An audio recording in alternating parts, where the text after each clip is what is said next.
آپ دیکھ رہے ہیں وائس پاکستان، میں ہوں سمیہ خورشید، آپ کو اہم خبر سے آگاہ کرتے ہیں۔ Chief justice Sindh high court نے کراچی میں سیلاب متاثرہ بچی سے زیادتی کا نوٹس لے لیا ہے۔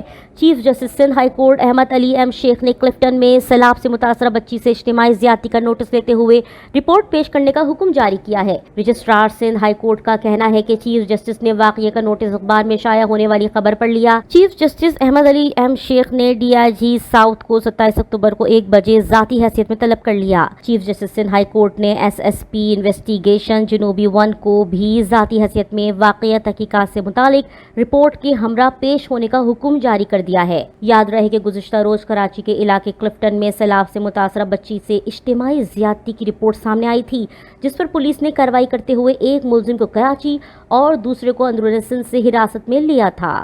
مزید خبریں دیکھنے کے لیے دیکھتے رہیں وائس پاکستان۔